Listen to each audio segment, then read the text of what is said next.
So, imagine you buy this state-of-the-art smart lock for your front door. Right, with the high-definition camera, Wi-Fi integration, biometric scanning, the whole works. Exactly. You install it, and, you feel totally secure. But then, one Tuesday afternoon, the software inside that lock just decides entirely on its own that its factory security protocols are outdated. Without even pinging your phone for permission. Right. No alert, no nothing. It just independently scrambles its own combination, forcefully engages the deadbolt, and outright refuses to let you into your own house. It's the ultimate paradox. The exact tool you installed to protect your perimeter suddenly becomes the adversary. Yeah. And because it's operating autonomously, there is literally no manual override switch you can flip to fix it. It is the ultimate betrayal by your own hardware. So, welcome to Calm Coding. This is your weekly cybersecurity podcast covering all the latest news and stories. Glad to be here. We are taking a huge stack of research and technical reports today to figure out who is really in control of your digital life.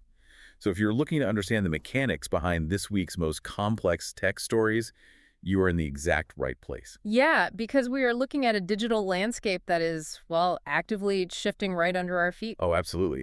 We're living in a world where AI is now independently hacking towers, which has governments scrambling to pump the brakes on new AI models. Well, simultaneously, nation states across the globe are spending billions of dollars to outlaw or just completely break foundational privacy tools. Right. It's this crazy escalating tug of war between autonomous technology on one side and sweeping government control on the other. And that's exactly why we need to establish a baseline here. For decades, cybersecurity was essentially about building a taller wall, right? You established a digital perimeter and you focused entirely on keeping the bad actors on the outside. The classic castle and moat strategy. Yeah, exactly.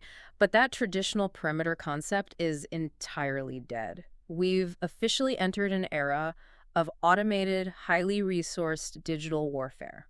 And I think the most crucial thing to understand is that this isn't just happening to massive multinational corporations or covert intelligence agencies. This impacts everyday users. It impacts you, the listener, whether you realize it or not. Absolutely. So I want to start by looking at the offensive side of this automated future because we've talked for years about human hackers using AI chatbots to write more convincing phishing emails or clean up their malicious code. Right, the AI as an assistant. Yeah, but what happens when the AI stops taking instructions from a prompt box and just starts launching cyber attacks entirely on its own?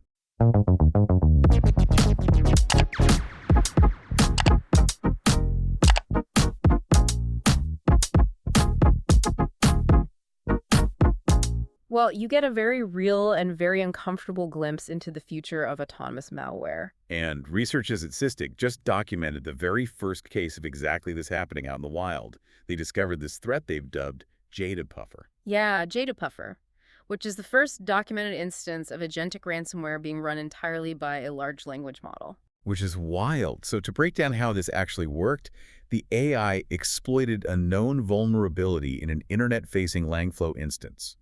And for anyone unfamiliar, Langflow is essentially a visual workspace developers use to build AI applications. Right, and someone just left it exposed to the open internet, and JADEPUFFER found the crack. But once it slipped through that back door, there was no human sitting at a keyboard in a dark room giving it step-by-step orders. Exactly. The LLM began acting completely autonomously. It started actively hunting through the environment, looking for credentials for cloud platforms, digging into databases, searching for crypto wallets. Oh, wow. It was essentially let off the leash because, traditional malware operates on a rigid script. If a human writes a script to attack server A, and server A has a firewall, the script hits the wall and the attack fails. It's binary. But JADEPUFFER didn't operate that way. Not at all. Because it's an AI agent, when it encountered obstacles, it literally read the error logs, understood why it was blocked, and wrote new commands on the fly to try a completely different route. That is terrifying. It actually got into an Alibaba Nako's configuration service and managed to encrypt over 1,000 crucial items. And then it pivoted over to a connected MySQL database and just started actively dropping crucial tables. Basically deleting the architecture of the database. Just tearing it down. But wait, here is where I'm really stuck on this story. It demanded a ransom, right? But it completely failed to create a backup of the stolen data. And it failed to actually generate a decryption key. Yeah, that's the kicker. So, meaning If you are the victim of this attack, paying the ransom is mathematically useless. Your data is just gone forever. Gone. It's like a Terminator with amnesia. It ruthlessly executes its mission to infiltrate and lock things up, but completely forgets to keep the key. It turns what was supposed to be a sophisticated extortion attempt into an accidental scam. Right. So I have to ask, why are researchers so panicked by this? If this bot can't even extort people properly, isn't this just a clumsy, poorly coded experiment that we shouldn't really take seriously yet? Well, what's fascinating here is that the payload wasn't the breakthrough. The navigation was. The clumsiness you're pointing out is actually the most alarming part of the SysTig report. How so? Yes, JADEPUFFER made fatal errors from a criminal's perspective. Forgetting to generate the decryption key is a massive operational failure, but it represents a foundational shift towards cybercrime as a service that doesn't require any human oversight. So it's a capability itself. Exactly. The AI reasoned its way through a complex network architecture, and what makes this specific case so wild for cyber defenders is that the AI literally narrated its own reasoning out loud as it worked. Wait, what do you mean it narrated it? Like it was leaving a text trail? Yeah, exactly. Large language models generate text to process information.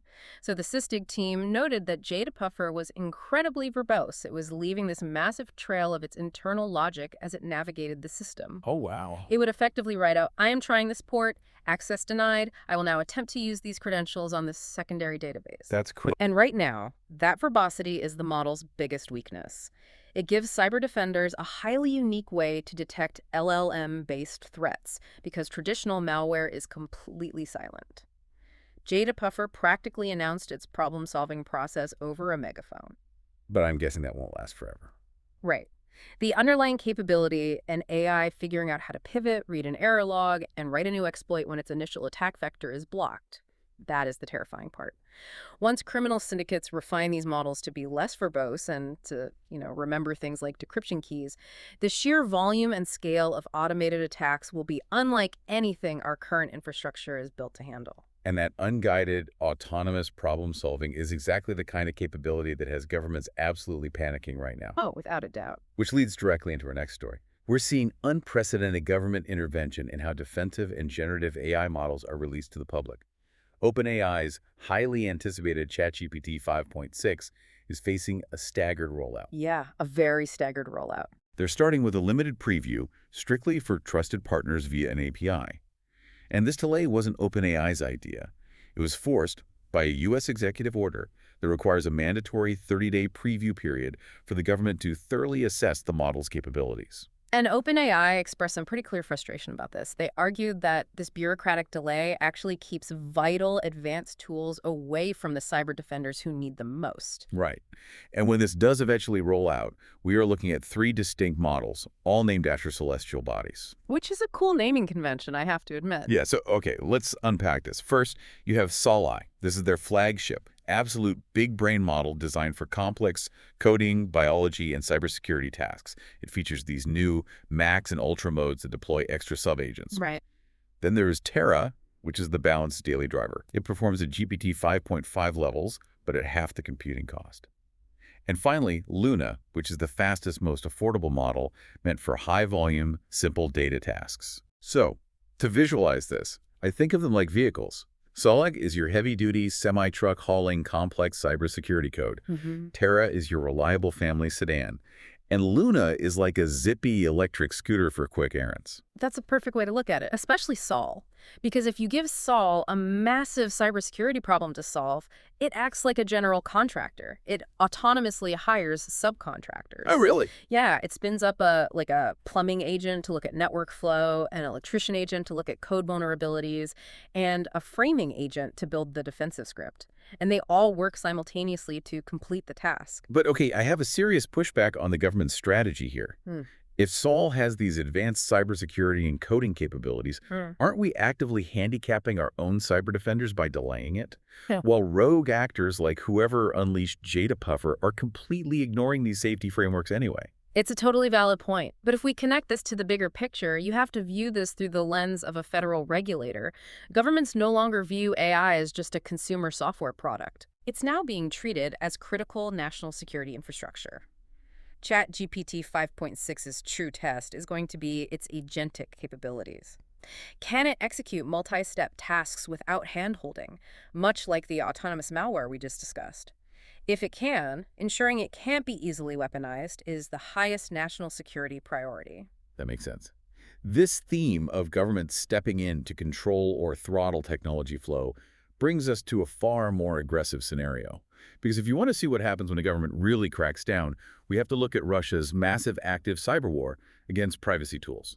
Yeah, specifically targeting virtual private networks, or VPNs. Right, the tools that let citizens actually access the open internet. Between June 1st and June 15th, Russia's state censor, Roskomnadzor, blocked over 90% of Amnezia VPN's local servers. That level of infrastructure disruption in just 2 weeks is staggering. It's massive. And they used their heavily funded TSPU censorship system to do it.